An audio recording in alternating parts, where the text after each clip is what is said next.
پدر مادر در زنده بودن احترام کنیم. بعد که مردن بعد نامی مادر میگذاریم و بعد نامی پدر، ای دادا جان و ای مادر جان میگیم، فرزندای خودمونه که نامگذاری کردیم. چیزی که هست، چیزی که باید باشد، ما در زندگی دیدیم. پدر خار کردن، مادر خار کردن، دیدیم با چشم ما. بعد که مردن بعد نامگذاری میکنن، ای دادا جان، ای بی جان، یا هر چی شود در زندگی یک عذاب است. بزنی خوب آدم چه خیلی که خیرات میکنن. راستی در حیات دیدیم به قدری باید ما نه فقط مقصد زن فقط تحقیر کنیم. زن این مادر است، ما و شما به دنیا آورد. ما باید زن چند قدر میتونیم احترام کنیم، اگر زنی خوب باشد. البته که زنی بد این از شیطان هم بدتر است. خدا از زنی بد ما رو قصر زرین به زنی خوب کلبه ویرانه است. در بیابان بهر مرد آغوش زن کاشانه است. وقتی هر مردی نکو در زندگانی این زن است. زندگی گر زن نباشد مرد را غمخانه است. زن ببخشد مرد را شیرینی های زندگی. زن ببخشد مرد را شیرینی های زندگی.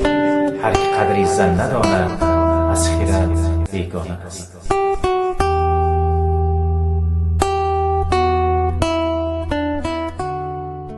السلام علیکم هموطنان عزیز، پدران و مادران، برادران و خواهران گرامی قدر.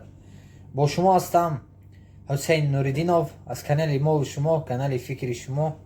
دوستای عزیز، تماشابینان عزیز، پادپیشچیکان گرامی قدر، راستی در فیسبوک، یعنی در فیسبوک هم هستن اون برادر عزیز ما، در یوتیوب هم هستن. من کانال اکای زابید رو کانال ورز منو رو در ادپیسانیا در کامنتاری ذکر میکنم. دوستای عزیز ابیزاتیلنا در اومده این برادر عزیز دستگیری کنید، انشالله دستگیری کنید دوستای عزیز. و آدم باز نوارای انشالله زیادتر میکنن و در خدمت ما و شما هستن.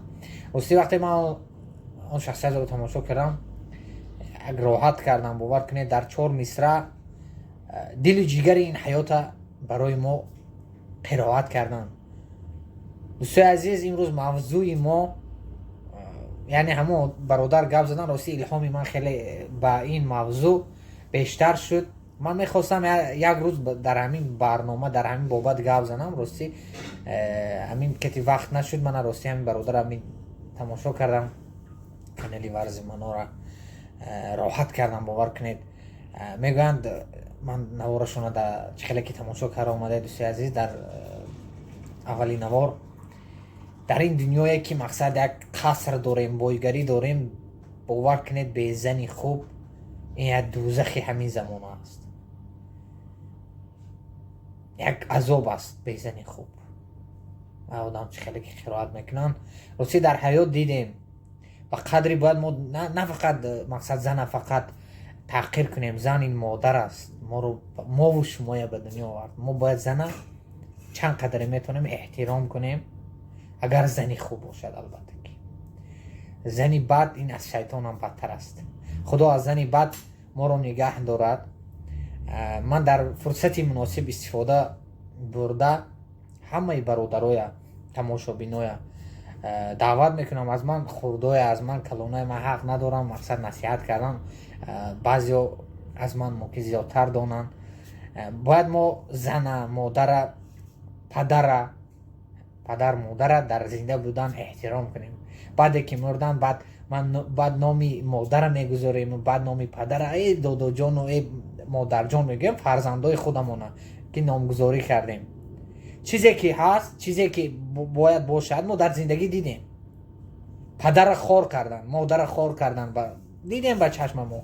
بعد که مردن بعد نامگذاری میکنن، ای دادا جان، ای بی جان، یا هر چی شود در زندگی باید برداشته نصیحت تو چی کردن در زندگی. بعد که مرد و بیچاره پروا ندارد و فقط به دعای فاتحه شما انتظار است.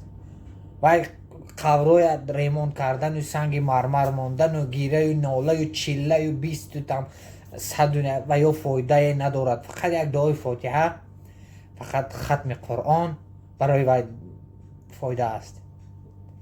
و نام گذاشتنتان هم فایده ندارد. نام گذاشته بعد داد و جان هم گفته. هر چی شود در زندگی احترام کنیم مادر پدر. هر چی شود در زندگی. زنای هم مثال بعضی زنها هستن شوهر حرمت نمیکنن راستی. هر چی که هست بعد که مردک خانه که برآمد رو از جبر زنه بعد گیره نولا. دیدیم حیات با که زنایی که شهورا شاید تا کوچه های سر کردن حاضی نولا گیره و عذاب دارن. مثال برادر عزیز به قدری شهور به قدری زن رسد، زن به قدری شهور. این دنیای دو روزه است. ما باید به قدر یکدیگر رسیم، یکدیگر حرمت و احترام کنیم. یک فکر کرده بریم ما امروز هستیم پگاه نه، باید یکدیگر حرمت کنیم، عزت کنیم تا میتوانیم به قدر یکدیگر رسیم، دعاگوی یکدیگر باشیم. اگر تانیم یاردم کنیم، نتونیم با سخن، با لفظ شیرین، با گپ ما میتونیم که یکدیگر را کنیم که برادر انشالله همش خوب میشه. دوستای عزیز گپ دراز نمیکنیم. ما باید هر چی کنیم باید در زندگی کنیم. بعد که مردن ناله و گیریه و فایده نداره. به قدر پدر مادر رسیم، به قدر زنا ما رسیم، به قدر زنا به قدر شهورا رسن. دخترها حرکت کنید به شهور برید، شهوراتون حرمت کنید. التماس شهور حرمت کنید. شهور یک شخصیتی که من نمیدونم که همه خیلی باشن. البته که یک شما سخنی ملایم گوید یک شهور شپاتی نمیزند که هر روز احترامی نسبت به شهور کنید. شهور هم نسبت به شما احترام میکند انشاءالله. خدا برای راست هدایت کند اون زنایی که عقلشو کم است، مثال حرمت نمیکنن، اون مردایی که به قدر زن نمیرسن و یا هم خداوند برای راست هدایت کند. خداوند همه ما را در آفتهای زمین و آسمانی نگه دارد. در حق وطن مادر دعاگو باشید. السلام علیکم و رحمت الله و برکاته.